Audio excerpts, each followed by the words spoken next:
মুসলমান ঘরের ছেলে মেয়েরা, তরুণেরা, বাপেরা, ইসলামের আলোচনার মাহফিলে এসেছি জানিয়ে দিই, যতক্ষণ পর্যন্ত না তোমরা তোমাদের ধন দৌলত, ছেলে পুলে, টাকা পয়সা, এমনকি নিজের জানের থেকে আল্লাহ আল্লাহ রসুলকে বেশি না ভালোবাসবে, ততক্ষণ তোমরা ইমানদার হতে পারবে না।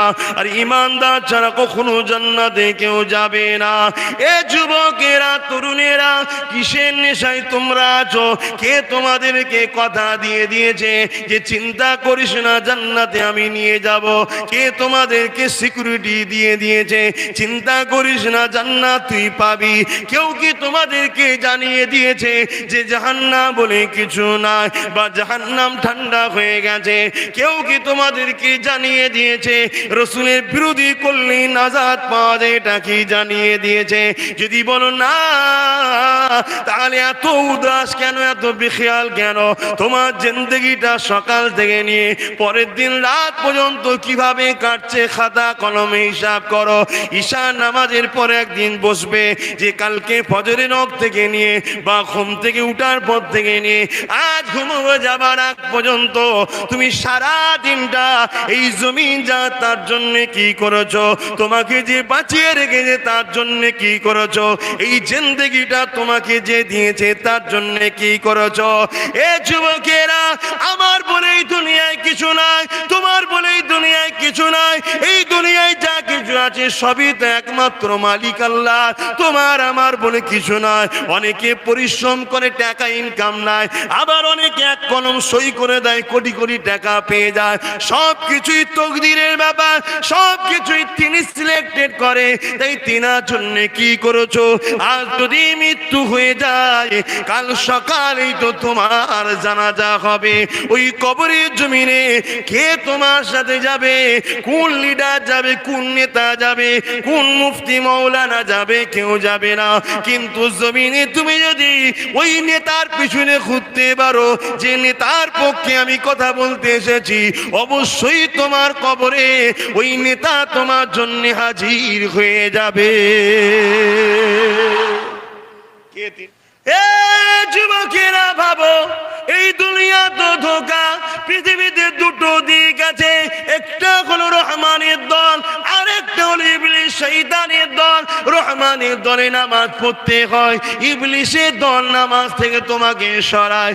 রহমানের দলে কোরআন তিলাওয়াত করতে হয়, ইবলিসের দল তোমাকে গান শোনাতে ডেকে নিয়ে যায়। রহমানের দল তোমাকে জলসার মাহফিলে আসে, ইবলিসের দল তোমাকে গান বাজনা, যাত্রা, ফাংশন, খেলাধুলার মধ্যে টেনে নিয়ে যায়।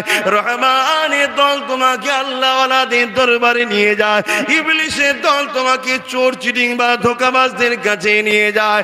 এ যুবকেরা, শুনে রেখে দাও, তুমি যদি ইমানদার হও, আমার কথা তুমি মেনে নাও, দুনিয়া কিন্তু দুদিনের আখিরাত বড় কঠিন জায়গা হবে।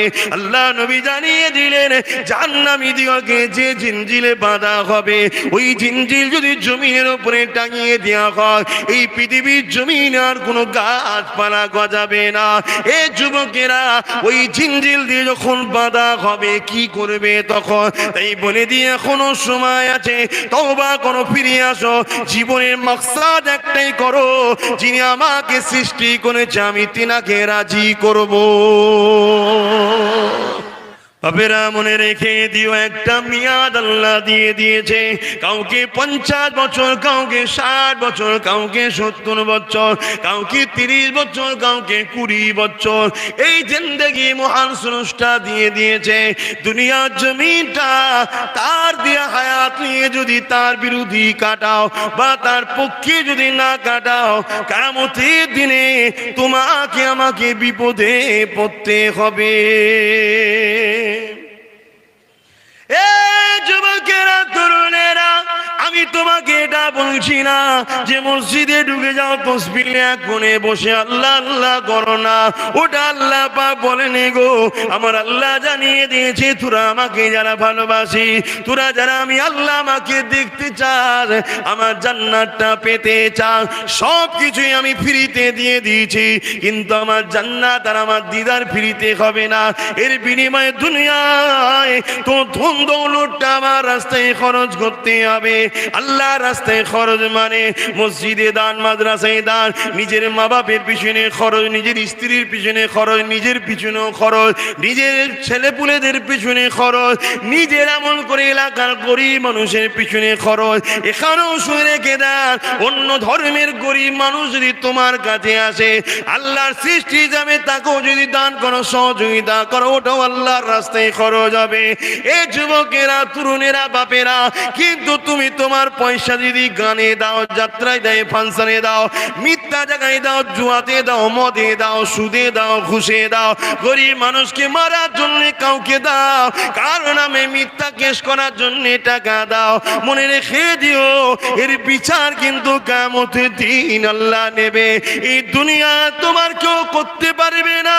কেন? তুমি দুনিয়ার বড় দাদা হয়েছো, দুনিয়ায় তোমার কথাই সবাই চলে, কিন্তু মনে রেখে দিও একজন কেউ তোমায় দেখছে গো, তার চোখের আড়াল তুমি করতে পারছো না গো। রাতের আড়ালে গরিবের ঘরের মেয়েকে তুমি তুলে নিয়ে আসছো, তাকে অর্থ দিয়ে, ভয় দেখিয়ে, চমকি দিয়ে তার ইজ্জতকে নষ্ট করে দিচ্ছ। দুনিয়ার কোনো কোর্ট আদালতে তোমার বিচার হলো না, মনে রেখে দিও একজন কেউ দেখছে গো, তিনি ঘুমায় না, তিনাকে কোনো জিনিস স্পর্শ করে না, আল্লাহুস সামাদ, তিনি কোনো জিনিসের মুখাপেক্ষী নয়। এই পাপ করার সময়, ভুল রাস্তা যাওয়ার সময় একবারও কি মাথায় মনে পড়ে না যে কাজটা করছে আল্লাহ নারাজ? যদি মনে পড়ে, ফিরে এলেই জান্নাতি। জোরে বলুন সুবহানাল্লাহ। পাপ করতে যাচ্ছ, যদি মনে পড়ে যে কেউ দেখেনি আল্লাহ দেখছে, কেউ দেখেনি আল্লাহ দেখছে, সিনেমা দেখতে যাচ্ছ, যাত্রায় যাচ্ছ, মদ খেতে যাচ্ছ, বা কাউকে জুলুম করতে যাচ্ছ, তোমার ওখানে একবার ফিরে আসো যে আমার মালিক আল্লাহ দেখছে, তার ভয় যদি ফিরে আসো, একটা নয়, আল্লাহ বলেছে যে আমায় ভয় করে পাপ থেকে ফিরে আসে, তাকে দুটো দুটো জান্নাত দেবো। জোরে বলুন সুবহানাল্লাহ। তুমি যদি মনে করো যে না হুজুর পরে হবে কোনি, এখন দুনিয়ায় দেখে তারপর তার কথা পরে দেখবো কোনি, কি দেখবে ভাই, কি দেখবে? এই দুনিয়ায় তোমার মতো হাজারো জন ছেলে অ্যাক্সিডেন্ট করে দুটো পা কেটে বাঁধা দিয়ে চলছে, আছে না? না, কাল তোমার হবে না কি মানে আছে, কাল আমার হবে না কি মানে, কি দেখবে বলছো? হ্যাঁ, এই দুনিয়ায় অনেক আছে অ্যাক্সিডেন্ট করেছে, 40-50 লক্ষ টাকা তার বাপের খরচ হয়ে গেছে, এখনো হসপিটালের বেডে মেয়েকে পড়ে আছে, কোন রকম কেটে ডাইরেক্ট পাইপ দিয়ে দিচ্ছে, গোঁজ গোঁজ, বেঁচে আছে দিতে হবে। আর তার আগে খোঁজ লিগে যা কি লাপাচ্ছিল, বাপ রে বাপ, একটু সোলো পাপ হলো, বেশি লাফালাফি করুন কেন? দেখছে একজন, আব্বাস সিদ্দিকী কেউ দেখছে, যদি বেশি বাড়াবাড়ি করি আমাকেও শেষ করে দেবে। আমাকে একবার হয়েছিল তো, আমি খুব লাফালাফি করতাম ছোটবেলায়, লাস্টে মোটরসাইকেলে অ্যাক্সিডেন্ট করে চিৎপাত, 1 ঘন্টা অজ্ঞান ছিলাম। কিন্তু অ্যাক্সিডেন্টটা ওসিলায় আমি রাস্তা পুরো 90 অ্যাঙ্গেল, পুরো আমার রাস্তা ঘুরে গেল।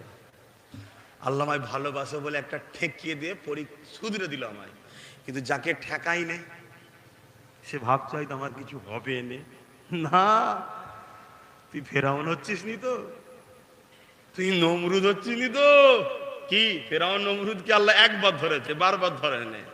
বারবার ধরলে তো কপাল ভালো, শুধরে যাবে, তওবা করবে ঘন ঘন, কি আল্লাহ ভুল করে ফেলেছে, লাইন ভালো তো। এখন অনেক ছেলে আমার কাছে প্রায় জুম্মায় রোববারে যাচ্ছে, কি হয়েছে? বলছে মাদারা কাজ করছে না। কেন? বলছে একটু কিছু বলে ফেলেছিলাম, একটু মাফ কর দেন। আমি তোর কপাল ভালো, তোর মাথার উপর দিয়ে যাচ্ছে, তোর কপাল ভালো, মাথার উপর দিয়ে যাচ্ছে। যদি মরণের আগে না আসতিস, তুই জাহান্নামে যেতিস, তোকে আল্লাহর রাস্তায় মাফ করে দিলাম। বলুন এটা আমাদের দায়িত্ব ভাই। যত বড়ই ভুল করুক, কে যদি একবার এসে বলে মাফ করে দেন, মাফ করতে হবে, এটা আমাদের দায়িত্ব, না হয় আল্লাহ নারাজ হবে। কথা বুঝে আসছে? এখানে আল্লাহ সৃষ্টি, তো ও বিপদে পড়ুক, এটা আমার চাইলে তো হবে না। তো যাই হোক, তো ওর লক্ষণ ভালো। কেন? রসুল বলছেন আমার খানদানের সমালোচনা যারা করে তারা মুনাফেক। মুনাফেকের ঠিকানা কোথায়? সবই তো জানি। কথা বুঝে আসছে না? তা আমি যে কথা বলতে গিয়ে দিয়ে চলে গেলাম, কি মনে করছেন যে আমরা দেখব? আল্লাহ পাক কিয়ামতের দিনে বলবেন যে ওই যে পুল আছে, একটা পুল আছে, রাস্তা, ব্রিজ, ওই ব্রিজের ওপর দিয়ে যারা যারা জান্নাতে যেতে চাও জান্নাত চলে যাও। ওই ব্রিজটা কিসের? চুলের থেকে সরু, হীরের থেকে ধার, তলায় দাও দাও করে আগুন জ্বলছে, যাও, পারতে পারবেন তো? কোন লিডারকে ধরে নিয়ে যাবেন? কোন নেতাকে ধরে নিয়ে যাবেন? কোন পীর সাহেব মৌলী সাহেবকে ধরে নিয়ে যাবেন? বলুন, কোন বক্তাকে নিয়ে যাবেন? হ্যাঁ, ওইখানে থাকবে কে? ওই কবরে যিনি থাকবে, আমিন আল্লাহ মুহাম্মদ রসুল থাকবে। জোরে বলুন সুবহানাল্লাহ। তার জন্য কি করেছেন? কি করতে হবে? একটাই কাজ করতে হবে, জীবনের মডেল তাকে বানাও, আর কাউকে না। নামাজে তাকে, রোজাতে তাকে, হজে তাকে, জাকাতে তাকে, সংসারে তাকে, বিবাহতে তাকে, ছেলেপুলের বিয়ে দেবো তাকে, আত্মীয়তা করবো তাকে, দেশকে ভালোবাসবো তাকে, রাজনীতি করবো তাকে, সমাজ চালাবো তাকে, পরিবেশ চালাবো তাকে, শিক্ষানীতিতে তাকে, ভ্রাতৃত্বে তাকে, মানববন্ধনে তাকে, অন্য ধর্মের মানুষের সঙ্গে কিভাবে ভালোবাসা রাখবো, সব জায়গায় তাকে ফলো করো, তাকে ফলো করো, তাকে ফলো করো। জোরে বলুন সুবহানাল্লাহ। তাকে ছাড়া কাউকে ফলো করা ইসলামে চলবে না। একমাত্র তিনি হলেন মডেল, আর তিনি সমস্ত সমস্যার সমাধান করে দিয়ে গেছে। যে কোনো জিনিস তার কাছে নেই, অন্য জনকে ধার করতে হবে না। ইসলামে এমন জিনিস নাই, সব তিনি শিক্ষা দিয়ে গেছে। তুমি নাতি পুতিকে কিভাবে মানুষ করবে, নানা হয়েছ, শ্রেষ্ঠ মুহাম্মদ রসুল, তার থেকে শেখো। জোরে বলুন সুবহানাল্লাহ। আমি বোঝাতে পারছি তো? জীবনে সব করো, ব্যবসা করো, তাকে ফলো করো। কতটা লাভ করা যাবে, মানুষকে ধোকা দেওয়া যাবে কি যাবে না, কি হয়েছে না হয়েছে, হ্যান ত্যান সব তাকে ফলো করতে হবে। ব্যবসায় বসে মিথ্যা কথা বলা যাবে না, ব্যবসায় বসে কাউকে ধোকা দেওয়া যাবে না। সিস্টেম গুলো চেনো। আমরা একদিন কাউকে 500 টাকার মিথ্যা বলে দিলাম, ভাবলাম 500 টাকা ছেড়ে দিয়েছি। না বন্ধু, শুনে রেখে দাও, হয়তো তুমি সততার সাথে থাকলে 5 বছর পরে 5 কোটি পেতে, একজনের সঙ্গে চিটিংবাজ করার জন্য তোমার তকদির থেকে আল্লাহটা বাদ দিয়ে দিল, তুমি জানোই না। কথা বুঝছেন না, বোঝেন না? একটা ছোট্ট উদাহরণ দিবার জন্য বলছি। একটা ব্যক্তি, নামি দামি ব্যক্তি না, নামি দামি ব্যক্তি ফজরের নামাজ পড়াবে, শুনছেন ভাই? সুন্নত নামাজ পড়েলে বসে আছে, একটা ঘুমের ঘোর থাকে না, তন্তারায় চোখটা বন্ধ হয়ে গেছে। আর এমন সময় চোখ খুলেছে যে সময় সব মুসল্লিরা এসে গেছে, জামাত শুরু হবে। ও চিন্তা করছে, এই সময় যদি আমি উজু করি, আমি নামি দামি ব্যক্তি, কি রে সুন্নত পরে তো জেকে রাজগার করতে পারতো, ঘুমোচ্ছিল, সেন্টিমেন্টাল লেগে গেছে। আরে কি মানুষ কমজোর হতে পারে না? পারে না, ঘুম আসতেই পারে মানুষের, ঠিক না বেঠিক? আল্লাহকে যখন বলেছিল আল্লাহ তুমি ঘুমাও না, এক নবী বলেছিলেন, আল্লাহ বললো একটা মাটির কলসিতে পানি নিয়ে অমুক পাহাড়ের উপরে চূড়ায় গিয়ে চুপ করে বস, আমি কি করি না তোকে বলবো। কিছুক্ষণ পরে তন্তার এসে গেছে, মাটির হাড়টা পড়ে গেছে, ভেঙে গেছে। আল্লাহ অমনি ডাক দিয়েছে, এই মাটির হাড় কি করলি? আল্লাহ ভেঙে গেছে। কেন? ঘুমিয়ে পড়েছিলাম। আমি আল্লাহ বলছি আমি ঘুমাই না, তাহলে পৃথিবী ধ্বংস হয়ে যাবে, আমাকে সব দেখি। জোরে বলুন সুবহানাল্লাহ। তো মানুষের এটা খসলো, সে যত বড়ই হোক, মানুষের ঘুমের তন্ত্র আসবে, এটা মানুষের ধর্ম, এটা সৃষ্টিকর্তার নিয়ম। তা কোনো একটা দিন হয়তো তার শরীর একটু ক্লান্ত ছিল, দুর্বল ছিল, তো ঈশার নাম কি বলে ফজরের সুন্নত নামাজ পড়ে বসেছে আর ঘুমিয়ে পড়েছে। কিন্তু সম্মানীয় ব্যক্তি চিন্তা করছে কি বলবে না বলবে, তো ওই বিনা উজুতে গিয়েই মুসাল্লায় দাঁড়িয়ে আল্লাহু আকবার নামাজ পড়িয়ে দিয়েছে। কিন্তু মনটা মেনে নিতে পারছে না। শুনছেন? ভালো করে শোনেন। মনটা মেনে নিতে পারছে না যে এত বড় ভুল করলাম, আল্লাহ কি জবাব দেবো, আমার হয়তো বড় কোনো বিচার হবে, বিমার হবে, আমার কিছু ক্ষতি হয়ে যাবে, এই ভয়ে ভয়ে সারাদিন ঘুরছে। রাত হয়েছে, ঘুমিয়ে পড়েছে, পরের দিন ফজর বেলা উঠেছে, এমন সময় ঘুম ভেঙেছে, তখন নামাজ এবারে যাই অবস্থা। তখন চিন্তা করছে যে এখন যদি উজু করতে যাই নামাজ তো চলে যাবে, তা কালকে তো বিনা উজুতেই পড়ালাম, তা আজকে পড়িয়ে দিই, ওই আবার পড়িয়ে দিচ্ছি। জানেন এরপরে কি বলছি বুঝবেন? আপনাদের সঙ্গে এই জিনিস না হচ্ছে না তো? তাহলে কাঁদুন সেজদায় পড়ে আল্লাহর কাছে। আহা, আল্লাহর কাছে তো সবসময় বলি, আল্লাহ আমাকে সব হারা কর দাও, ইমান হারা করো নি, কেন ওর থেকে বড় কষ্ট আর কিছু নেই। আখেরাতের জাহান্নামের 1 ঘন্টার শাস্তি পৃথিবীর 1000 বছরের শাস্তির থেকেও 1 ঘন্টার শাস্তি অনেক পেটি। কথা বুঝছেন? আমার যুবক ভাইরা শোনো মন দিয়ে, আমাদের লেবাসে ভুল থাকতে পারে, আমাদের চলনে ভুল আছে, আস্তে আস্তে আল্লাহ করে সব ঠিক হয়ে যাবে, আল্লাহ পরিবর্তন করে দিক। বলুন আমি কমসে কম ইমানটা ঠিক রাখো। ইমান কি জিনিস সেটাই বুঝতে পারছো না? হ্যাঁ, রাসূলের সঙ্গে যেটাই জড়িয়ে আছে সেটাকেই প্রেম করতে হবে, এর নাম ইমান। জোরে বলুন সুবহানাল্লাহ। নবী কোনো খাদ্য পছন্দ করেন, একজন রাসূল কদু খেতে পছন্দ করতেন। কদু বোঝেন তো আপনারা? কি বলেন? কদু বলি, কদু বলবেন, লাও না কদু বলবেন। রাসূল কদু খেতে পছন্দ করতেন। তো এক সময় একজন সাথে একজনের কথা হচ্ছে, যে আমাকে কদু বড় ভালো লাগে। ওর প্রতি উত্তরে সে বলছে আমাকে ভালো লাগে না। সঙ্গে সঙ্গে এক সাহাবী তাড়া করেছে তাকে, সে যে রাজ দরবারে হাজির হয়েছে, আব্দুল্লাহ ইবনে উমারের দরবারে হাজির হয়েছে, তখন এই সাহাবী বলছে ও যদি কালেমা রদ্দ করে তওবা না করে, রাসূলের ভালোবাসার বিরুদ্ধে গুস্তাখি করেছে। নরমাল কথা কি না, নরমাল তুমি দেখছো নবীর প্রেম যার সঙ্গে জড়িয়ে আছে, তুমি মানতে পারো না আলাদা কথা, কমসে কম নত থাকো। ওখানে সেনা জুড়ি চলবে না, কেন তোমার মালিকই সবকিছু, তোমার কিচ্ছু ক্ষমতা নেই। একটা রাত্রিরে যে বিছানায় গেলে শুধু পেটে একটা কৃমি থাকবে, ওই কৃমি একটু কামড়ানো শুরু করবে, সারা রাত ছটপট ছটপট ছটপট করবে। ডাক্তার এসে ভ্যাল দেখি হাত দিয়ে, ইঞ্জেকশন দিয়ে হাত দিয়ে, আরো রোগ বেরিয়ে যাবে, তাও তোমার যন্ত্রণা কমাতে পারবে না। ঠিক না বে ঠিক? আরামের ঘুমটা দেয় কে? তাহলে ভোরবেলা তার জন্য তো উঠতে হবে, কি তার জন্য তো ভোরবেলা উঠতে হবে। আর ভোরবেলা উঠলে তোমার লাভ না আল্লাহর লাভ? কথা বলো, তোমার লাভ। ভোরবেলা উঠে ওই যে নামাজটা পড়লে তোমার শরীরের প্রত্যেকটা অর্গান সুস্থ তৈরি হচ্ছে, অনেক উপকার। অত বলার এখন সময় নেই সায়েন্সের দিকে যাবার। তারপরেই যে তুমি উঠে গিয়ে হাঁটাহাঁটি করলে, কোরআন তেলা করলে, তোমার নার্ভগুলো সজাগ হলো, হাঁটাহাঁটি করলে একটুখানি শরীরটা ফুর্তি হলো, বিমার কমবে, রোগ কমবে, সুগার কমবে। আজকে তো সুগার প্রতিটা বাড়ি বাড়ি, ঠিক না বেটি? হয়ে গেছে এখন হার্ট সুগার কি দাম নেই, আগে থেকে করো। তারপরে তুমি দেখবে সকাল সকাল ব্যবসা বাণিজ্য কারবার করছো, তোমার রুজিতে বরকত হবে। আল্লাহ নবী বলছেন যে বাড়িতে ফজরের নামাজের পর লোক ঘুমোয় ও বাড়িতে কোনোদিন অভাব মিটবে না। শুনছেন না? শোনেন?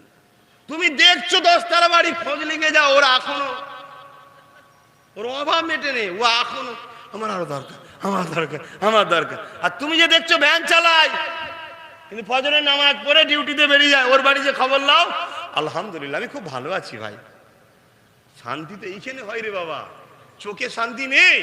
চোখের শান্তি ক্ষণস্থায়ী। চোখে দেখছো পেট ভর্তি ভাত খেয়েছো, হঠাৎ করে বিরিয়ানি দেখে ফেলেছো, চোখ বলছে খাবো, খেতে পারবে তো?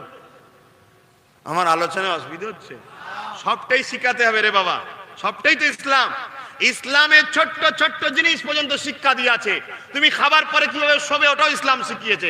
খাবার আগে কতটা পানি খাবে, খাবার পরে কতটা খাবে, কতক্ষণ পরে খাবে, খাবার আগে কি খেতে হয়, খাবার পরে কি খেতে হয়, কোন খাদ্য খেলে তোমার রোগ মুক্ত থাকবে, টোটাল কিছু ইসলাম শিখিয়েছে। কিভাবে তুমি প্রাকৃতিক দুর্যোগে সারা দেবে, পিশাব করবে কিভাবে, সংসার করবে কিভাবে, স্বামী স্ত্রী সম্পর্ক কি থাকবে, টোটাল এ টু জেড। একটা মানুষের দুলনা থেকে কবর পর্যন্ত যা প্রয়োজন আছে ইসলামে সব সমস্যার সমাধান করে দিয়ে গেছে। জোরে বলুন সুবহানাল্লাহ। তুমি কার কাছে যাচ্ছ শিখতে? তুমি কার পেছনে ঘুরছো? তোমার তো জিন্দেগির মাকসাদ একটাই থাকবে, নবী। আমি যে কথাটা বলছিলাম নামাজির, ওই কথাটা একটু বলবো। দ্বিতীয় দিনে নামাজ পড়েছি, পড়ার পরে কিন্তু আরো মন খারাপ হচ্ছে। কালকে নাই নাচার ছিল, আজকে তো ইচ্ছে করে ফেললাম। আর আমার মাপ নেই, গজব হবে, হ্যাঁ হবে, আমার উপরে শাস্তি হবে, বিমার হবে, না রকম, হয়তো আমি অ্যাক্সিডেন্ট হয়ে মরে যাবো, এরকম ভয়ে ভয়ে কোনো দিনটা কাটাতে লেগেছে। রাত হয়েছে, সংসার জীবন ছিল, স্বামী স্ত্রীর মিলন হয়েছে, মিলনের পরে শীতকাল ছিল, চিন্তা করছে এই অবস্থায় উজু করব। শুনছেন ভাই? এই অবস্থায় উজু করব? ও কি করছে? ওই হালেই নামাজ পড়েছে। এইবারে কিন্তু ওর মন বলছে যে আমি এই যে ভুলটা করেছি এর আর মাপ নাই। স্বাভাবিক, এর আর মাপ আছে ভাই? এর আর মাপ নেই। কিন্তু সারা দিন কেটে গেছে, কিছু হয়নি। পরের দিন বেশ হাসি মুখে আছে। ওর একটা বন্ধু 3 দিন ফলো করেছিল, বলছে হ্যাঁ তোর 3 দিন টেনশন দেখছিলাম, কি ব্যাপার? ও সব বিস্তারিত খুলেছে, বলেছে, বলছে দূর আমি এত কিছু করলাম, আল্লাহ কিছু করলো না। তখন ওর বন্ধু চোখের পানি ফেলে বলছে তুই এত বড় বোকা, তোর কি করলে খুশি হতিস? আমি ভেবেছিলাম হয়তো আমার পা ভেঙে যাবে, কি আমার অ্যাক্সিডেন্ট হবে, কি আমার রোগ হবে। বলছে ওটা তো সামান্য, কিন্তু তোর আল্লাহ তোকে কি শাস্তি দিয়ে তুই জানিস? বলছে না, তুই ইসলাম থেকে বার করে দিয়েছে। শুনছেন ভাই? আপনারা হয়তো হই হই করছেন, কিছু হয় না, আপনারা ভাবছেন দূর কিছুই তো হয়নি। এমন তো নয়, আপনাকে আল্লাহ ইসলাম থেকে বার করে দিচ্ছে না তো, যে তোকে আমার লাগবে না, চলে যায়। যেমন কিছুদিন আগে এক পাগল কোরআনের আয়াতলে কি বলছিল, ওকে আল্লাহ ইসলাম থেকে বার করে দিল। ও মুসলমানের মধ্যে কলঙ্ক ছিল, এখন হিন্দু ভাইদের জ্বালাতে গেছে। ওর ভেতরে কিছু ভেজাল বার করবো আমরা, ও হিন্দুদেরও জ্বালাবে। আবার কথা বুঝছেন না? বোঝেন না? যে তার বাপের হয় না সে চাচার কখনো হয়? তো জন্মই এখানে হতে পারলো না, ওখানে যে ভালো থাকবে, ওখানে যে খুঁটা দেবে। আবার কথা বুঝছেন না? তো ও কিন্তু ভাবতে পারলো না যে আমাকে কত বড় শাস্তি দেওয়া হলো, যে আমাকে আমার মালিক তার মনোনীত ধর্ম থেকেই বাদ দিল। অতএব আপনাদের চলনগুলোকে একটু বোঝার চেষ্টা করেন। আজান দিবার সময় হয়ে গেছে, 4টে পর্যন্ত মাহফিল হওয়ার কথা। নামাজ কটায় হবে আমি জানি না, তা 3:45 পর্যন্তই মাহফিল হবে, আর না 4টে বন্ধ করবেন? যে ঠিক আছে, 3:45 নামাজ হবে, 3:45 পর্যন্তই মাহফিল হবে, তারপর আমরা নামাজের শরীক হয়ে যাব। কথা বুঝে আসছে? মসজিদ তো পাশেই, এর আগেবারও এসেছিলাম। তা আজান দিচ্ছে মনে হচ্ছে, একটু এইভাবে বসুন, কেন এখান থেকে উঠাউটি করা, আমি এখন শিক্ষা দিতে এসেছি, এটা বিয়াদবি, এটাও আদর্শ একটা। আজানটা হচ্ছে, জবাব দেন, যদি কিছু না দিতে পারেন মসজিদে যেটা বলছে মুয়াজ্জিন শুনবেন, মনে মনে ওটাই বলুন। শুধু আশহাদু আন্না মুহাম্মাদুর রাসূলুল্লাহ বললে শুধু বলবেন সাল্লাল্লাহু আলাইহি সাল্লাম। আর যদি বিদ্যা আঙুলে ফু দিয়ে চোখে লাগান, আল্লাহ রসুলের নামের ফজিলাতে চোখের বিমার ভালো থাকলে ভালো হয়ে যায়, যদি বিমার না থাকে ইনশাল্লাহ বিমার হবেও না। জোরে বলুন সুবহানাল্লাহ।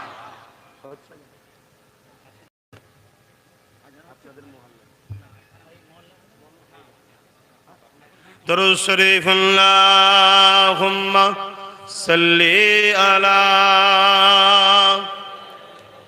আজান হলে বলবো।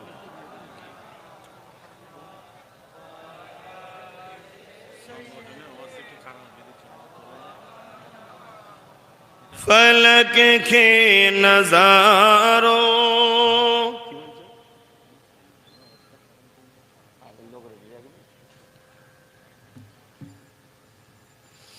आने वालों ये तो बताओ शहर मदीना कैसा है।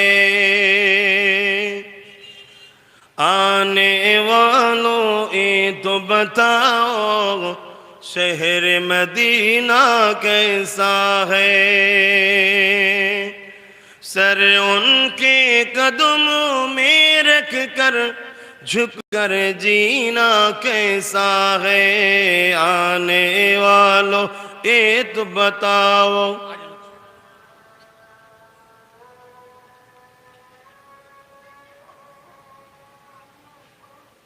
अल्लाह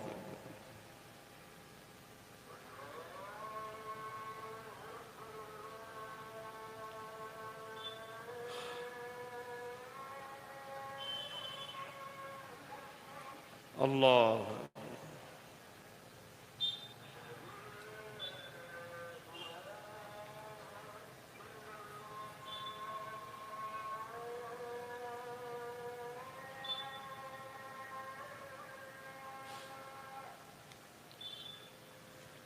सल्लल्लाहु अलैहि वसल्लम।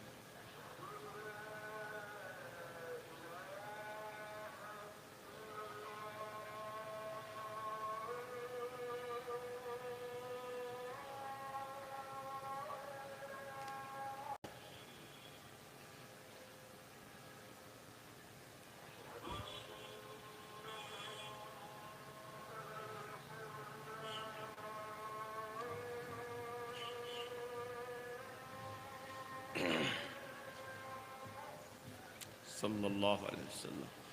कुर्रत आइन बिक या रसूल अल्लाह।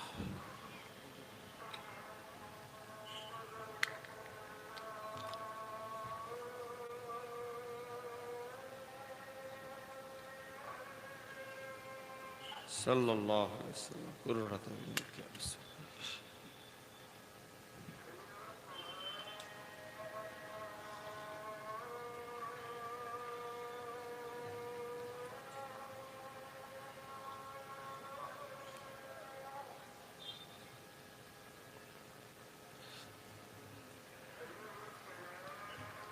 لا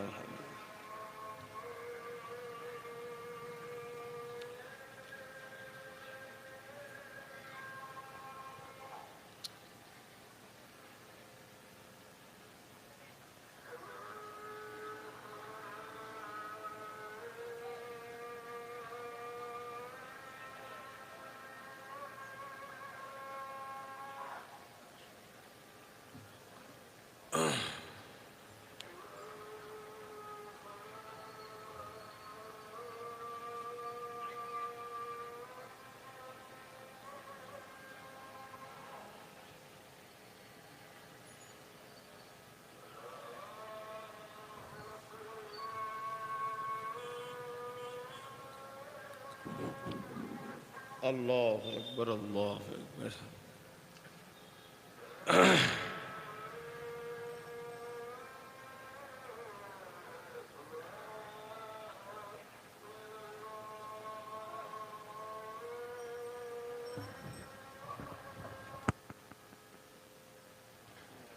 اللهم رب هذه الدعوات التامة والصلاة القائمة آت محمدا الوسيلة الفضيلة الدرجة الرفيعة وبعثه مقاما محمودا الذي وعدت ترزقنا الشفاعة يوم القيامة إنك لا تخلف الميعاد لا إله إلا الله محمد رسول الله।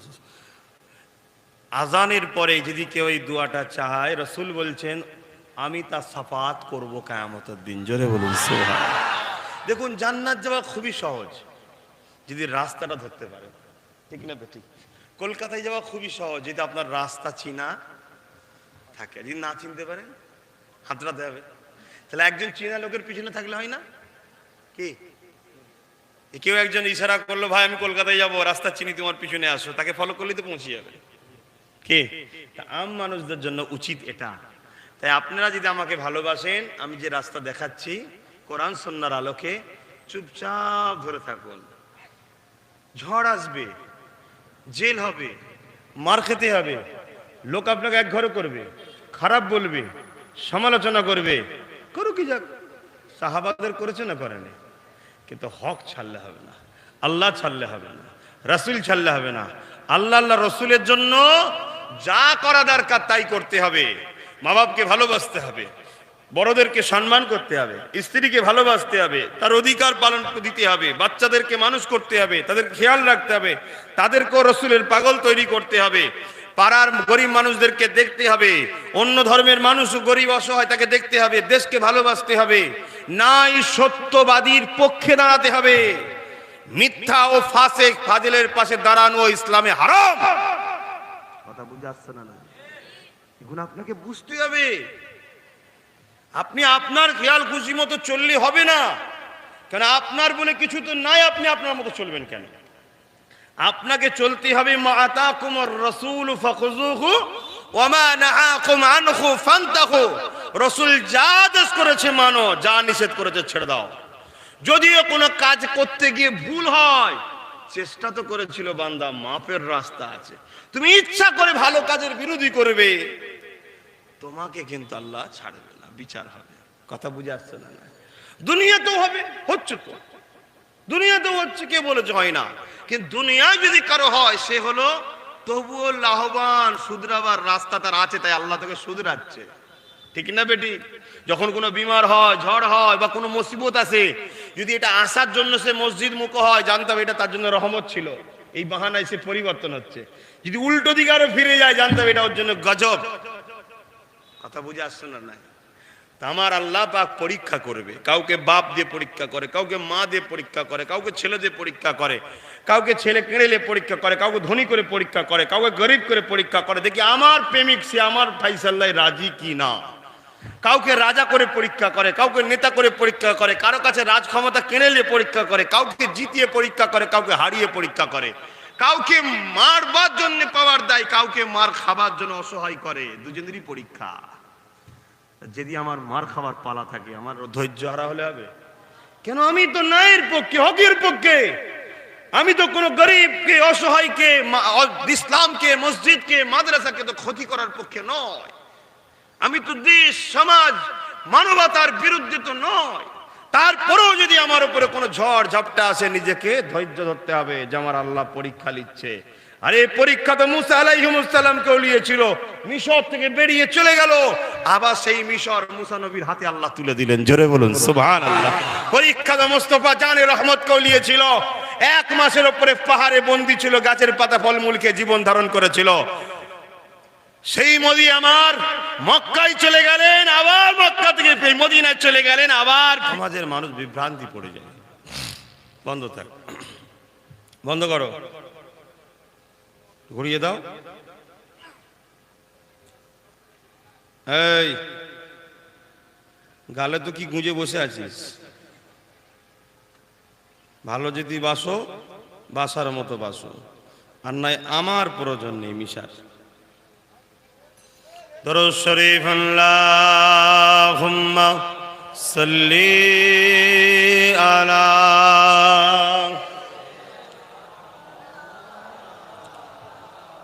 وعلى آل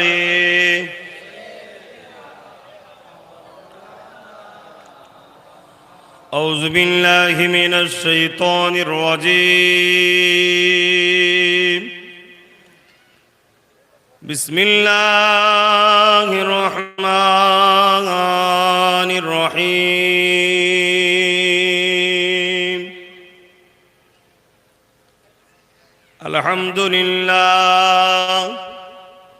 الحمد لله نحمده ونستعينه ونستغفره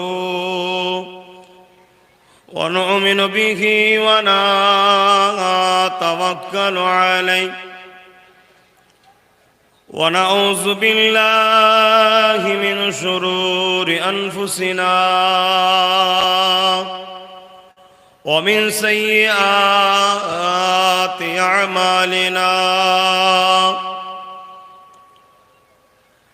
من يهدي الله فلا مضل له ومن يضلله فلا هادي له ونشهد أن لا إله إلا الله وحده لا شريك له ونشهد أن سيدنا وحبيبنا ومولانا محمدا عبده ورسوله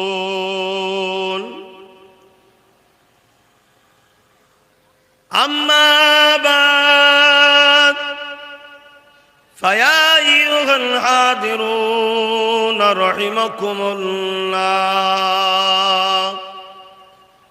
قال الله تعالى في كلام المسيد الفرقان الحميد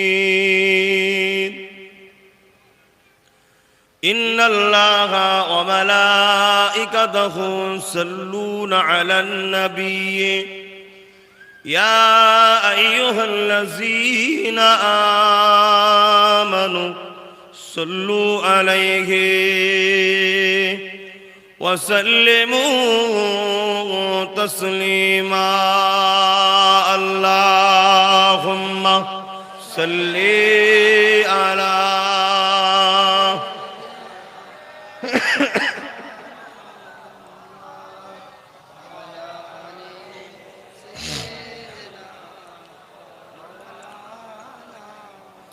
ভাইরা, প্রতিটা ইমানদারের উপরে দায়িত্বে দরুদ পড়া।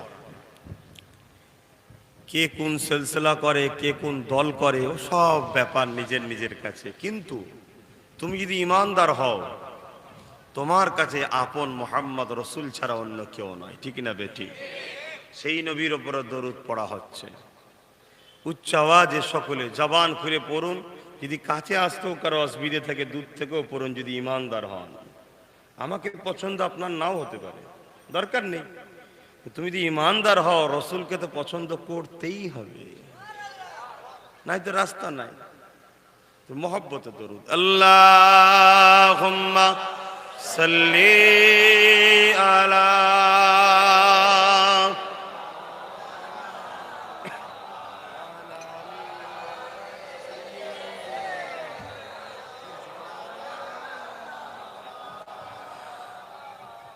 फलक के नजारों,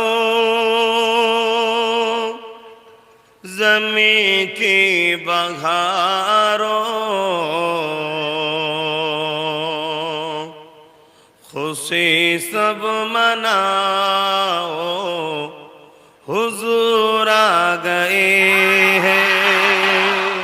आहा, যার জন্য তাম পৃথিবীর নবীরা ঘোষণা দিয়েছে, যার অপেক্ষায় তাম পৃথিবী শোষিত, লাঞ্ছিত, বঞ্চিত, অসহায় মানুষ, অসহায় নারী পুরুষ অপেক্ষায় ছিল যে কবে তিনি আসবে, আমাদের ঘরে এই দাসত্ব শিকল থেকে আজাদ দেবে।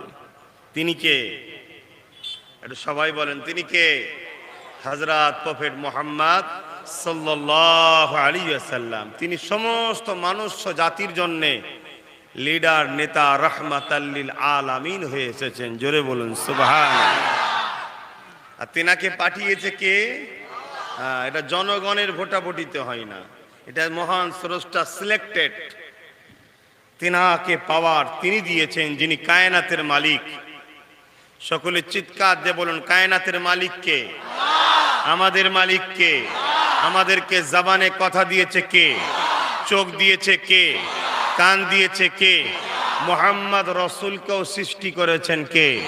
সকলে শাহাদাত আগুল তুলে বলুন এই মাহফিলে আপনাদের এনেছে কে? নারী দিবে। আজ আল্লাহ আমাদেরকে ভালোবাসে না বাসে না? তাই তো এখনো সুযোগ দিয়েছে। অনেকেই সুস্থ আছে, এখানে আসতে পারে না, আছে না? নাই। মোহাব্বতে দরুদ শরীফ আল্লাহুম্মা সাল্লি আলা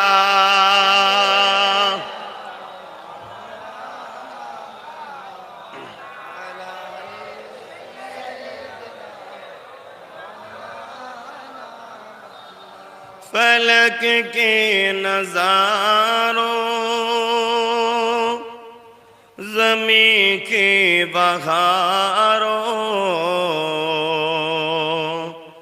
खुशी सब मनाओ, हुजूर आ गए हैं। ओटो गम के मारो, चलो बेसहारो,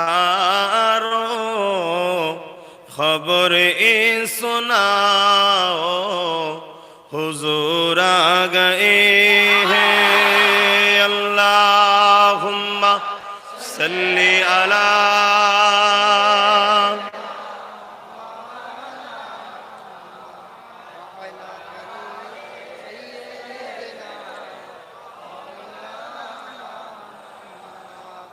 अनोखा निराला ओ जी सनाया, अनोखा निराला ओ जी सनाया, ओ सारे रसूलों का सुल्तान आया, ओ सारे रसूलों का सुल्तान आया। उठो गम के मारो, चलो बेसहारो, खबर ए सुनाओ, हुजूर आ गए हैं। अल्लाहुम्मा सल्ली अला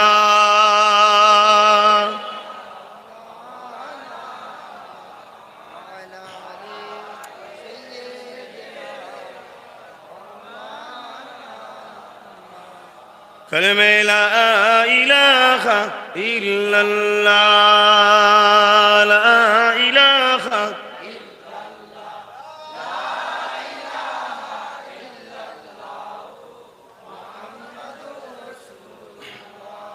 ভুল দেখলে বলতে হবে, এটা আমাদের দায়িত্ব, ঠিক না বেঠে?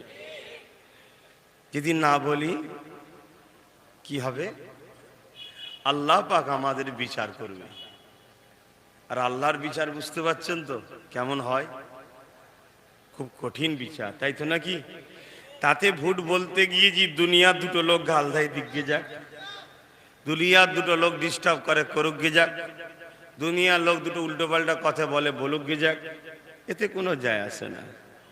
কিন্তু আল্লাহর বিচার দেখতে হবে। তাই মাইকের আওয়াজে বলছি, আমার যে আম্মা বোনগুলো ছাতের ওপরে আছেন, শরিয়াতে পর্দা করা হুকুম, এত ওপেন হওয়া শরিয়াত ইসলামের নিষেধ। তাই আপনারা আপনাদের হয় একটু কাপড় ঘিরে নেন, সামনে দিয়ে একটা কিছু চটটট দেন, দিয়ে বসুন, আর না একটু সাইডে সরে যান। এটা ইসলামের আদর্শ, কারো কথাই ইসলাম চলে না। ইসলামকে বুঝতে গেলে মহান স্রষ্টা রব্বুল আলামিনের বাণী কোরআন আর মুহাম্মদ সাল্লাল্লাহু আলাইহি ওয়াসাল্লাম ছাড়া কারো কথা ইসলামে চলে না। জোরে বলুন সুবহানাল্লাহ। আমরা তো কর্মচারী, আমরা তো কর্মচারী, সেই ইসলামের কর্মচারী হিসাবে আপনাদেরকে বোঝাতে এসেছি। কিন্তু কথা যদি আমার হয় মানা যাবে না, কথা যদি আল্লাহর হয়, রসুলের হয়, তবেই মানা যাবে। এর নাম হলো ইসলাম। এখানে কারো কোনো মত চলে না, এখানে কারো কোনো কথা চলবে না, সব কিছু সিস্টেম বেঁধে দিয়ে সিল হয়ে গেছে। আল্লাহ আল্লাহ রসুলের কথা চলবে। তো ইসলাম বলছেন পর্দা হলো ফরজ। আর কি ফরজ? ফরজে আইন। একজন করলে যে সবার হয়ে যাবে তা নয়, সবাই কি করতে হবে। যখনই একটা মহিলা সে তার প্রাপ্ত বয়সকে পা দেবে, তখনই তার জন্য পর্দা ফরজ। এটা কার হুকুম? যিনি তোমাকে বানিয়েছে তার হুকুম। তুমি সবার কথা শুনছো, যে তোমায় বানিয়েছে তার কথা কই শুনছো? কেন তিনি এটা করেছে? কেন আমার মা বোনেদের ঘরে, নারী জাতিদের ঘরে তিনি পৃথিবীর বুকে শ্রেষ্ঠ করেছে মানুষ, আবার মানুষ এবং পুরুষদের থেকেও নারীদেরকে আরো বড় শ্রেষ্ঠ নিয়ামত করেছে। জোরে বলুন সুবহানাল্লাহ। হয়তো দুনিয়ায় কোনো নবী নারী হয়নি, কিন্তু প্রত্যেকটা নবীর নারী কিন্তু মা হয়েছে। জোরে বলুন সুবহানাল্লাহ। এবং নারীদের মর্যাদা ইসলামে এত, আলহামদুলিল্লাহ, বলে শেষ করা যাবে না। এই যে আজকে আমরা অনেকে ভুল বুঝে থাকি যে নারীদের ঘরে ইসলাম পর্দা করতে বলে তাদেরকে স্বাধীনতা হরণ করেছে, না, প্রতিটা জিনিসের একটা মানান আছে। এখন কেউ যদি মনে করে খোলা ছাড়া কলা বাজারে বিক্রি করা মানে ওটা খোলাকে অপমান করা, এই কলাকে অপমান করা, খোলা ছাড়িয়ে বিক্রি করো, ও বাজারে কোনো দাম নাই, ওইটা কোর সিস্টেম, খোলা সাথে থাকলেই ওই কলার দাম হয়, ঠিক না বেটি? তা মা বোনেদের একটা যে নিয়ামত আল্লাহ বানিয়েছে, তার জন্য তাদেরকে নিজের মুখমণ্ডল, হাতের গাঁটের বাইরের অংশ, পায়ের গাঁটের নিচের অংশ ছাড়া বাকি জায়গাটা ঢেকে রাখাটাই হলো ওদের জন্য দাম ও সম্মান। জোরে বলুন সুবহানাল্লাহ। খ্রিস্টান ধর্মের একটা রীতি আছে, সেখানে যারা ওই গির্জাতে থাকে যে নারীগুলো, যারা দীক্ষা নাই বা মিশনারি যাদের ঘরে বলা হয়, যারা খ্রিস্টানদের গির্জাতে সেবা করে, সেই নারীগুলো খ্রিস্টানদের কাছে হলো এরা পবিত্র নারী। তার জন্যে পবিত্র নারী বলেই শর্ত হলো পর্দা করে থাকে তারা। ইসলাম বলছে শুধু ওরাই পর্দা করবে কেন? ইসলামের কাছে প্রত্যেকটা নারী পবিত্র, তাই সবাইকে বলেছে পর্দা করো। জোরে বলুন সুবহানাল্লাহ। দ্বিতীয় নম্বর কথা, এই রাস্তার ধারে দেখুন অনেক পাথর পড়ে আছে, কে লাথি মারছে, কি আর করছে, কোনো কিছু নেই, কিন্তু এই রাস্তার ধারে যেটা ছোট্ট মতো, একদম ছোট্ট 4 সেমি কি 8 সেমি কি 5 সেমি একটা যে হিরোর টুকরো পড়ে থাকে, দেখবেন ওকে ঠিক তুলে নিয়ে ভালো করে মুছে পরিষ্কার করে ওকে নিয়ে যাবে ঘরের মধ্যে, নিয়ে গিয়ে ওকে মখমলের কাপড় দিয়ে জড়িয়ে আবার আলমারি খুলবে, আলমারির লকার খুলবে, তার মধ্যে রাখবে। কেন? দামি, দামিকে হিফাজত করতে হয়। তো মা বোনে দেয়া হলেন দামি সম্পদ, তাই তাদেরকে হিফাজত করতে হয়। জোরে বলুন সুবহানাল্লাহ। এবারে যদি সেই জিনিসটা কেউ ভুলে গিয়ে নিজের দামকে নিজেই শেষ করে দেয়, তাহলে সুন্দর সিস্টেম, কলা ছাড়িয়ে বাজারে বসো, সে কলাকেও ফিরিয়ে দিলেও নেবে না। অনেক মাছি বসছে, হ্যান বসছে, ধুলো বসছে, এটা বসছে, ওটা বসছে, ও খেলে পেটের রোগ হবে, হ্যান হবে, দাম নেই। নিজের দাম নিজেকেও নষ্ট করতে চায়, সেটা তার ব্যাপার, কিন্তু ইসলাম দাম দিয়েছে নারীদের। তো যাকে এ বিষয়ে কথা বলতে গেলে অনেকটা সময় লেগে যাবে। দেখো যদি আলোচনার মধ্যে আবার আল্লাহ বলাই বলবো। এখন আসুন কলেমা পড়ুন, লা ইলাহা ইল্লাল্লাহ, লা ইলাহা ইল্লাল্লাহ, লা ইলাহা ইল্লাল্লাহ, মুহাম্মাদুর রাসূলুল্লাহ, হাসবি রাব্বি জাল্লাল্লাহ, মা ফি কলবি খায়রুল্লাহ, নূর মুহাম্মদ সাল্লাল্লাহ, হক লা ইলাহা ইল্লাল্লাহ, লা ইলাহা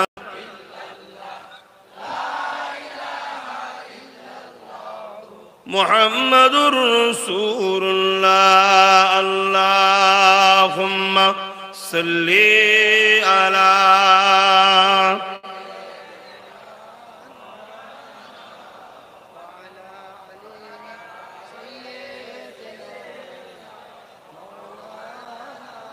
وقال الله تعالى في كلام المزيد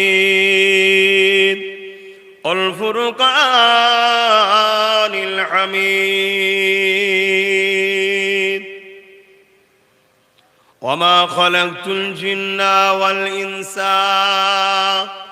إلا ليعبدون আমার আব্বা জানেরা, আমার ভাইয়েরা, আমার আম্মা জানেরা, আমার বোনেরা, ছোট ছোট বাচ্চারা, আজ আপনাদের এলাকায় বিশ্বনবী হযরত মুস্তাফা জানে রহমত সাল্লাল্লাহু আলাইহি সাল্লামের রেখে যাওয়া কোরআন সুন্নাহর আলোকে ইসলাম ধর্মের একটা ধর্মীয় মাহফিল। ইসলাম আরবি কথা, যার বাংলা মানে হলো শান্তি, সালাম থেকে ইসলাম, অর্থাৎ যার বাংলা মানে শান্তি। অর্থাৎ ইসলাম এমন একটা বিধান, এমন কিছু সিস্টেম যে কাজগুলো করলে শান্তি পাওয়া যায়, তাই বলা হয় ইসলাম। জোরে বলুন সুবহানাল্লাহ। ইসলাম হলো মহান স্রষ্টা রব্বুল আলামিনের মনোনীত ধর্ম। এই জমিন আসমানের একজনই মালিক। কজন? এটা সকলে বলবেন। তিনি কে? লিল্লাহি মা ফিস সামাওয়াতি ওয়া মা ফিল আরদ। জমিন, আসমান এবং এর মধ্যে যা কিছু আছে সব কিছুর একজনই মালিক, তিনি হলেন আল্লাহ।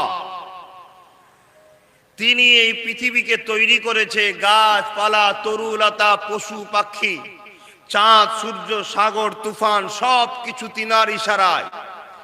তিনি হলেন আল্লাহু সাইয়্যুন কাদির, তিনি সর্বশক্তিমান, তিনি একমাত্র মালিক।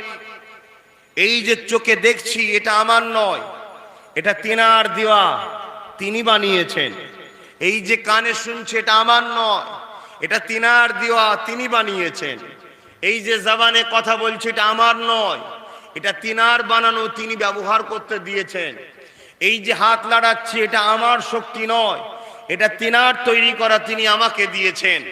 দুটো পা দিয়ে চলছি, এই পা দুটো আমার বানানো নয়, তিনি বানিয়েছেন, আমাকে দিয়েছেন। ব্যবহার করো। উদ্দেশ্য কি? জমিন আমার, বাস করো ফ্রি, কোনো ট্যাক্স নেই। আসমান আমার, থাকো ফ্রি, কোনো ট্যাক্স নেই। গাছ লাগাও, পানি আমি দিই, ফল আমি দিই, সব ফ্রি। করোনার সময়ে নিঃশ্বাসের প্রয়োজন হয়েছিল, অক্সিজেনের প্রয়োজন হয়েছিল। একদিন দুদিনের সিলিন্ডার কত দিয়ে কিনলি রে? 20,000, 22,000, 30,000 বিল হয়েছে হসপিটালের।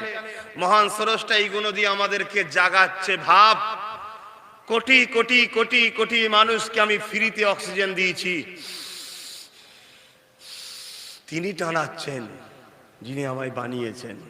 এই গাছ তিনি বানিয়েছেন, এ থেকে অক্সিজেন তৈরি হচ্ছে, আমি টানছি, কার্বন ডাই অক্সাইড ছাড়ছি।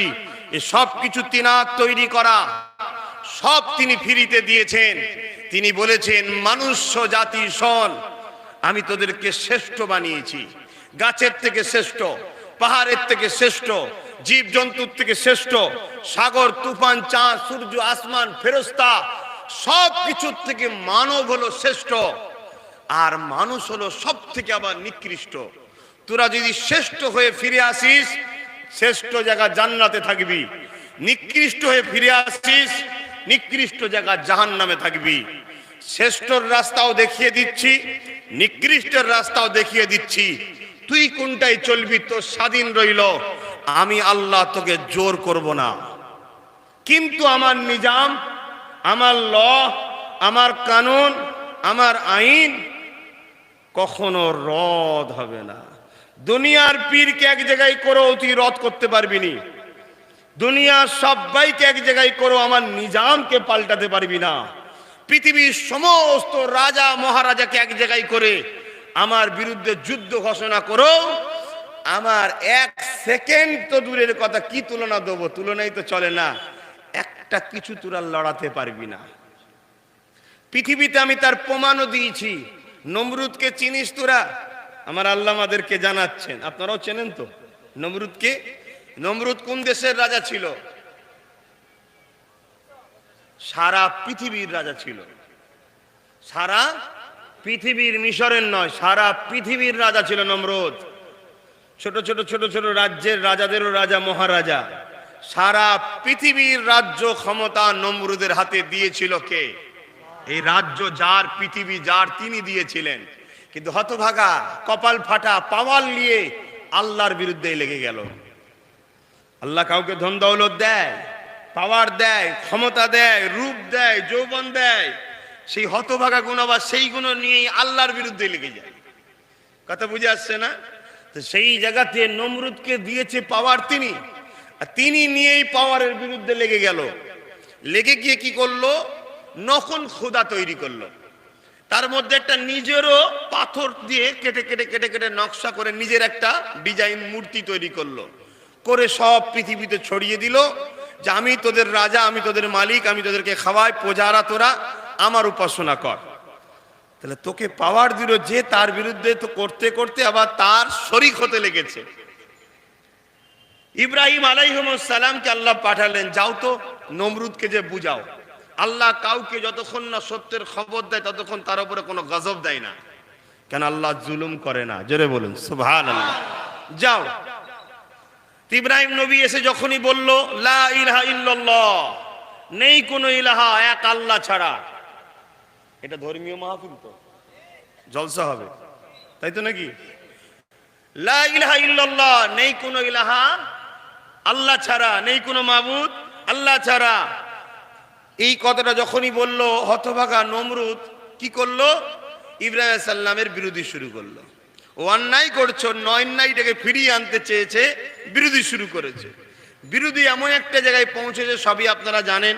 ইব্রাহিম আলাইহিস সালামকে আগুনে ফেলেছিল, সবই আপনাদের জানা আছে। আল্লাহ পাক বলেছিল, আগুন আমার ইব্রাহিমের জন্য তুমি একটা ফুলের বাগান হয়ে যাও। জোরে বলুন সুবহানাল্লাহ। কিন্তু আমি যেটা বলতে চাইছি সেটা হলো এটাই, ইব্রাহিম আলাইহিস সালাম কি হলো না, আপনাকে আমি বলে দিচ্ছি তো, ঠিক আছে, কারো কথা শুনবেন না। আমি আপনাকে বলে দিচ্ছি আমার ঠিক আছে, বলবো আমি, উরা নয়, ব্যাস কথা শেষ। ও যে শুনতে পাই না কানে স্পিকার লাগিয়ে শুন, আমি শুনতে পেয়ে গেলেই ঠিক আছে। কেন বলছি তো আমি, কষ্টটা আমার না হয় তো। ভাইয়েরা আমার, একটু সরে সরে আসা যাবে? জান্নাতির দুটো লোক বাড়ে, অসুবিধা আছে? আমরা তো হিংসুক নয়, আমরা যা পাই ভাগযোগ করে খাই, একা খাবো না। তা জান্নাতে একা যাবো কেন? সবাইকে নিয়েই যাবো। সরে সরে আসেন। নারে তাকবীর, নারে তাকবীর। এই তাকবীর দিলে কি হয়? বালা পালায়। আল্লাহ খুশি হয়তো বটেই, পালা পালায়। বদমাইশ খচ্চর জেনটেন থাকে না, কাটি দেয়, এখানে থেকে কোনো মজা নেই রে, এইসব কি দেখবি, ওইখানে চারটা মেয়ে ছেলে নাচছে দেখবি, চল নিয়ে যায় না। এই তকবীর দিলে শয়তান পালায়। তোর মহব্বতের তকবীর, নারে তাকবীর। ফাঁকা করে জান্নাতে ঢোকার কারো শখ থাকে, ফাঁকা আছে বসে যাও, আর জায়গা না থাকলে নাচাস, সেটা আলাদা কথা। ইব্রাহিম আলাইহিস সালাম, নমরুদ এত কিছু করার পরও লাস্টে রেগে গিয়ে বলছে, ইব্রাহিম তোমার আল্লাহকে আমি চ্যালেঞ্জ দিলাম। শুনছেন হতভাগা ফাটা কপালের কথা, শুনবেন না? তোমার আল্লাহকে চ্যালেঞ্জ দিলাম। কি চ্যালেঞ্জ? তোমার আল্লাহর সঙ্গে যুদ্ধ করব। হাই হাই হাই, যুদ্ধ করে বলছে। কি একটা করুণা না কি এসেছিল না? সারা পৃথিবীর রাজারা ঘরে দরজাতে বসছিল, একদম বেরোয় না।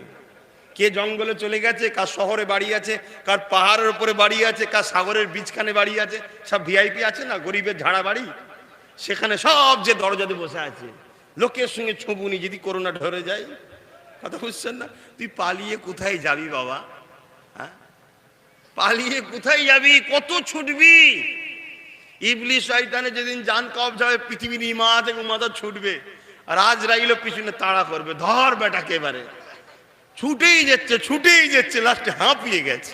বলছে কোথায় যাবি? যেতে হবে, কিছু করার নেই, বা জান কবজ করলে। তা আমি যেটা বুঝাতে চাইছি, কাঁচের ঘরে, লোহার ঘরে কোনো জায়গা দিয়ে হাওয়া ঢুকার, অক্সিজেন ঢুকার ব্যবস্থাও থাকবে না, ভেতরে সিলিন্ডারের সিস্টেম রাখো, তারপরেও সেখানে তোমার জান কবজ হবে, হবে না? হবে না? হ্যাঁ, এটাই হলো মালিকের পাওয়ার। আমরা তিনাকে রব বলে মানি, আমরা কোনো সৃষ্টির উপাসনা করি না। আমরা স্রষ্টার উপাসনা করি, যিনি আসমান বানিয়েছে, যিনি চাঁদ বানিয়েছে, যিনি সূর্য বানিয়েছে, যিনি পাহাড় বানিয়েছে। এই কথা যখন বলছে নমরুদকে, নমরুদ তখন বলছে তোমার আল্লাহর সঙ্গে আমি যুদ্ধ করব, চ্যালেঞ্জ। আল্লাহ পাককে জিবরাইল সাল্লাম বলছেন ওহী হয়, ও নবীদের উপরে কি হয়? ওহী, গায়েবী আওয়াজ। আল্লাহ, আমি ও হতভাগাকে দাওয়াত দিচ্ছি, ও তো আপনার সঙ্গে যুদ্ধ করবে বলছে। আমার আল্লাহ একটা দিয়ে দিলেন, অমুক দিনে অমুক জায়গায় আসতে বল, লড়াই হবে। তো বিশাল সৈন্য টৈন্য, সারা পৃথিবীর রাজা তো, আরো এক্সট্রার কিছু চোর বদমাইশ গুন্ডা সব যা ছিল সব ধরে নিয়ে গেছে একদম নমরুদ, চলো লড়াই হবে ইব্রাহিমের আল্লাহর বিরুদ্ধে। মাঠে যে দাঁড়িয়ে আছে ইব্রাহিম আলাইহিস সালাম, একদিকে একা দাঁড়িয়ে আছে, আর এই গুটি কত ছিঁড়া ফাটা জামা পড়া গরিব মানুষ, কিছু ভক্ত মুরিদ আছে, তারা চুপচাপ দাঁড়িয়ে আছে। আর বেশিরভাগ মানুষ ভয়েতে পাওয়ার দিকেই পালায়, তাই তো নাকি? কিন্তু মেন পাওয়ার কে? তাকে ছেড়ে পালাও কেন? হ্যাঁ, হতভাগা আকবর যখন বলেছিল মোজাদে আল পেসানির সঙ্গে লড়াই করবে, মোজাদে আল পেসানির দিকে বড় বড় মুফতি মৌলানা বড় বড় সব অর্থশালীরা সব আকবর, কেন আকবর রাজা ছিল, আর মোজাদে আল পেসানির দিকে গুটি কত বুড়ো হাবড়া লোক, ছিঁড়া ফাটা জামা পড়া গরিবের ছেলে মেয়েরা সব দাঁড়িয়ে আছে। হঠাৎ করে খোদার পক্ষ থেকে বিশাল তুফান আসলো, হতভাগা আকবর আর তার লোক বকলি আল্লাহ জাহান্নামে পাঠিয়ে দিয়েছে। তো এই দিকে ইব্রাহিম সাল্লামের দিকে কয়েকজন, হাতে গোনা কয়েকজন, এর দিকে লাখ লাখ সৈন্য, সারা পৃথিবীর রাজা তো। তো কি হবে? নমরুদ বলছে এই ইব্রাহিম তোমার আল্লাহ সৈন্য কই গো? আল্লাহ ভয় খেয়ে গেছে, নাউজুবিল্লাহ, সৈন্য কই? বলছে আসছে, দাঁড়া আসছে। ওয়াদাল্লাহি হাক্কুন, আল্লাহর ওয়াদা মিথ্যা হয় না, আসছে দাঁড়া। কিছুক্ষণ পরে একটা বিকট আওয়াজ হচ্ছে, গো গো করে আওয়াজ হচ্ছে। বলছে ওই যে আসছে। বলছে কই? বলছে ওই তো আসছে। দেখছে দূরে বিশাল এলাকা একটা কালো হয়ে কি একটা যেন আসছে। আস্তে আস্তে আস্তে আস্তে আস্তে করে আওয়াজটা বাড়ছে। তীর নিয়ে কামান নিয়ে তখন যা সিস্টেম ছিল সব রেডি হয়ে আছে, এরা লড়াই করবে। যত কাছে আসে দেখে আওয়াজ বাড়ে। কি এটা? দেখছে মশা এসছে। কি এসছে ভাই? মশা। মশা কে সৃষ্টি করেছে? আল্লাহ তার বাহিনী পাঠিয়েছে। যা, ও হতভাগাকে বুঝিয়ে দে যে তোরাই যথেষ্ট ওর জন্য, যা। পুরো এসে যে যাকে পেরেছে ধরেছে। এখন দেখছেন না, বলেন মশা কি করবে? মশা কামড়ালে ডেঙ্গু হচ্ছে, তারপরে দাঁত কেলিয়ে পড়ে যাচ্ছে। দেখছেন না খোদার পাওয়ার কথা? বুঝতে পারছেন তো? সেই মালিককে ডাকো, তাকে ধরো, তিনি ছাড়া কেউ আপন নেই, সব ধোঁকা। দুদিনের জন্য বাপ, দুদিনের জন্য মা, দুদিনের জন্য স্ত্রী, দুদিনের জন্য সন্তান, তা বলে এদেরকে ফেলে দিলে হবে না। তারই হুকুম, বাপকে সম্মান করতে হবে, মাকে সম্মান করতে হবে, স্ত্রীকে তার অধিকার দিতে হবে, বাচ্চাকে স্নেহ করতে হবে, এটা তারই হুকুম। তাকে যদি ধরো এগুলো করতে হবে। এবারে মশা সব এসে যার যার খদ্দের ধরে নিয়েছে। এখন একটা খোঁড়া মশা ছিল ওর মধ্যে থেকে। সে বলছে আল্লাহ এত কষ্ট করে সব তো খদ্দের নিয়েছে, আমার খদ্দেরকে বলছি বড় শয়তানটাকে তুই ধর। ও খোঁড়া গেছে, গিয়ে নাক যে ঢুকেছে, ঢুকে টুক করে যে বসে আছে। কোথায় ভাই? মগজে। আর যে মাঝে মাঝে লড়লে কি হবে? কুটকুট করবে তো ভাই, রোপথে চুলগুলো আরাম হবে। পাশে একজন চাকর ছিল। আর এমনি যারা জালিম হয় তারা চাকরকে জুলুম করে না? করে না? জুলুম করে অভ্যস্ত। দুনিয়ায় জ্বালিয়ে জ্বালিয়ে লাস্টে ঘরে এসে বউকেও জ্বালায়, মাকেও জ্বালায়, চাকরকে জ্বালাবে না? তো কি করেছে? চাকরকে বলছে আমার মাথায় খড়ম মার। খড়ম কাঠের হয়, জুতো। ভেবে দেখুন, বিশ্বের রাজাকে জুতোর মার খাওয়াচ্ছে কে? জোরে বলুন কে? তুমি আছো কোথায় দাদা? দাঁড়াও, হয়েছে কোথায়? সবে তো হালকা পানিতে খাবারটা গেল। কি খাবার গেছে না? খাবে কি আগামী দিন? সব বুড়াগোল গালেতে বসে থাকতে হবে ছোটবেলার মতো, কিচ্ছু পাবে না। দাঁড়াও, এক ঝটকাতে শুধু কৃষক মরেছে মনে করেছো? কৃষক তো সারা জীবনই মরছে। তুমি আমি খাবার পাবনি আগামী দিন। কিনবে কি? পয়সা খাবার জিনিস নাকি? পয়সা তার চিবানোর জিনিস নয়, ওটা বাজারে দিতে হয়, তারপরে খাবার পাওয়া যায়। একটা হালকা পানিতেই হলো। 2022 পড়বে কদিন পর, 1 জানুয়ারি একটু কুদোকুদি তো করবে ভালো করে, কোদো না ভালো তারা লাভালাভি করো, তারপরে আসছে। তোদের নিঃশ্বাস ফেলতে দেবে না। একটার পর একটা ঝড় আসবে, তুফান আসবে, বাজ পড়বে, ভূমিকম্প হবে, পৃথিবী ফেটে যাবে, বাড়িগুলো ধর করে সব পড়বে। দাঁড়া, সব মিলিয়ে দেখে নিবি। হ্যাঁ, বাঁচার রাস্তা আছে। কে বলেছিল? বাঁচার রাস্তা আছে। মসজিদ গুলো আবাদ করতে হবে, রুকু সেজদা দিতে হবে, মা বাপকে ভালোবাসতে হবে, হালাল খেতে হবে, পর্দা করতে হবে। কোনো গরিবকে জুলুম করলে হবে না, সে যে ধর্মেরই হোক। যে মুসলমান তো নয়, ওর গলা টিপে লাও না, ও সৃষ্টিকর্তা কিন্তু দেখছে। কথা বুঝে আসছে না? নাই আমার ছেলে টেরা হোক, কানা হোক, খোঁড়া হোক, তুমি মানলে আমার কষ্ট হয়, ঠিক না বেঠিক? কেন আমার ছেলে, তা সৃষ্টিকর্তা সৃষ্টি, সে হিন্দু হোক, দলিত হোক, আদিবাসী হোক, যেই হোক, সৃষ্টিকর্তার কিন্তু কষ্ট হয়। তা আমার সৃষ্টিকে তুই মারলি কেন? তুই মারার অধিকার কে দিয়েছে? যদি এগুলো চেঞ্জ করে ফিরে আসতে পারো, তুমি ঠিক ঝড়ের মধ্যেই ভালো থাকবে। কি থাকতে পারে না? পারে না। সেই সুনামি হয়েছিল, মনে আছে? সুনামি হয়েছিল জানেন না? অনেক বছর হয়ে গেল তো। ইন্দোনেশিয়া, গোয়া আর কি কমনে জায়গা সব সুনামি হলো, জানেন না? একদম বাড়ি ঘর ফর সব ভেঙে, নারকেল গাছ টাল গাছ, ব্যাংকের টাকা, সোনা দানা হুড়মুড় করে সব নিয়ে যাচ্ছে। দামি দামি গাড়ি, আমার যখন দেখছিলাম, আহা গাড়িগুলো কি দামি দামি দেখ। আমার একটু ছোটবেলা গাড়ির শখ, এক একজন একটা নেশা থাকে, তো সে শখ এখন কেটে গেছে, এখন আর নেই। আমার আব্বা মানা করার পর থেকে কেটে গেছে। তো শখ একটু ভালো ভালো গাড়ি চাপবো, এক একজন নেশা থাকে, কারো মোবাইলের শখ থাকে। হারামের নেশা তো নয়, ভালো জিনিস। তো দামি দামি গাড়িগুলো যাচ্ছে, আমি ভাবছি এত দামি দামি গাড়িগুলো সব চলে যাচ্ছে, মানুষ চলে যাচ্ছে, মানুষ নেই, গাড়ি চলে যাচ্ছে। যার যেটা শখ, ব্যাংকের টাকা, কোটি কোটি টাকা, সোনা দানা সব লকারে থাকে না, সব চলে গেল। আহা, একজন মুয়াজ্জিন মসজিদে আজান দিচ্ছিল, আল্লাহু আকবার, আল্লাহু আকবার। তার মানে কি? আল্লাহু মানে সেই, আকবার মানে হলো সব থেকে বড়। আল্লাহু আকবার তার মানে মালিক তিনি, যিনি সব থেকে বড়। জোরে বলুন সুবহানাল্লাহ। মসজিদে দাঁড়িয়ে দাঁড়িয়ে সাক্ষী দিচ্ছিল। মসজিদে পানি ঢুকলো, বেটাকে জড়ালো, লিয়ে টেনে বার করতে চলে গেল, হই হই করে যাচ্ছে, সুরদির মধ্যে যাচ্ছে। কিন্তু আমার আল্লাহ বিশ্বকে দেখাচ্ছে আর ওকেও বুঝাচ্ছে, তুই আমার ছিলিস, তোর টেনশন নেই। তোকে আমি দেখাবো যে এত বিপদেও কিভাবে মানুষকে বাঁচানো যায়, তুই নিজেই দেখ। আর বিশ্বও সাক্ষী থাকবে। আমার আল্লাহ একটা গাছ ও সাহারা মিলালো। গাছটা কি গাছ? নারিকেল গাছ। কেন ভাই নারিকেল গাছ দিল? আল্লাহ তাল গাছও দিতে পারতো, খেজুর গাছেরও তো মাথা ভেসে থাকে, দিতে পারতো তো। নারকেল গাছ কেন দিল? মানুষ কিছু যদি খেতে নাও পায়, পানি পেলেই মানুষ বেঁচে থাকবে, ঠিক না বেঠিক? নুনা পানি খেতে পারবে না, কিন্তু নারকেল গাছে কি আছে? ডাব আছে। আগেকারের লোকেরা বা আমরা এখনো অনেকে মাঝে মাঝে রিস্ক নিই, দাঁত দিয়ে নারকেল ছিড়িয়ে ফেলি, কি আছে না? নয়। তবে তোমরা হাওড়া জেলার লোক পারবে না, গুটকা খেয়ে খেয়েই 12টা বেজে ফেলেছে। হাওড়া জেলার লোক গুটকা বেশি খায়। খারাপ লিওনি, তোমরা বছরে যা গুটকা খাও, ওই টাকা যদি তোমরা নিজের মনে করে একটা কোনো যদি জায়গায় ফান্ডে জমা দাও, মনে হাওড়া জেলার কোনো গরিব থাকবে না 2-5 বছরে। গুটকার টাকা যা খরচ করো, ভেবে দেখো না। এইগুলো সব ইউনিট করতে হয়, এভাবে ভালো হতে হবে। কি হবে? লাভ কি? ওতে তোমার ক্ষতি হচ্ছে। এক তো হার্টের ক্ষতি, দ্বিতীয় নম্বর সাংসারিক জীবনে দুঃখ আসবে, আশা করছি বুঝতে পারছো। 3 নম্বর কথা, দাঁতটা নষ্ট হচ্ছে। 4 নম্বর কথা, ক্যান্সারের মতো মারাত্মক রোগ এসে যাচ্ছে। কথা বুঝেছে? ভাবার চেষ্টা করো। এবার তুমি একদিনে ছাড়তে পারবে না, আমিও জানি, তার জন্য সিস্টেম আছে। তুমি রোজ 10টা খেতে, তুমি কালকেই টার্গেট করো 8টার বেশি খাবো না, তারপর দিন টার্গেট করো 6টার বেশি খাবো না, একদিন দেখবে সব ছেড়ে দিয়েছে, কি লাভ হবে? তো যাক, তারপরে অনেকে আছে তো ওই অবস্থায় খেয়েই ঘুমিয়ে পড়ে, তার মুখের সামনে দাঁড়াবার মতো উপায় নেই। আল্লাহ মাফ করুন, লা হাওলা ওয়ালা কুওয়াতা ইল্লা বিল্লাহ। কাঁচা গুয়ের মতো বলতে পারে, তাওবা। হাসুনি বাস্তব। তুমি ভেবে দেখো, ওই যদি তোমার পরিবারের মধ্যে হতো, তুমি কি করতে? কত ভাবতে বার করে দিতে? সে তো নাচার হয়ে কিছু বলতে পারছে না, তুমি স্বামী হও, বিরাট কিছু করে ফেলেছো, বললি মারবে ধরে। কি ওয়াজ খারাপ লাগছে নাকি? কেন অজি হচ্ছে তো নাকি? যেখানে যার রোগ আছে ট্রিটমেন্ট করাতে এসছি, তো ট্রিটমেন্ট হচ্ছে তো নাকি রে বাবা? না ঝগড়া লাগিয়ে যাবি ভাই, বুঝা মুশকিল তো। ইমামে হোসাইনকেও তাড়া করিয়েছিল এই মুসলমান, কি? হ্যাঁ, তাহলে আমার সেই হুসাইন হুজুরের খানদানের ছেলে আমরা, আমাদের ঘরে তো তাড়া করছে এখন। তো তোরা ঝগড়া করবি তো বাবা? দেখিস বাবা, যদি মন যায় রেল গেটটা পার হলে ঝগড়া করবি, এই পারে ঝগড়া করবি। তো যাই হোক, যে কথা বলছিলাম, ওই সুনামিতে ইমাম সাহেব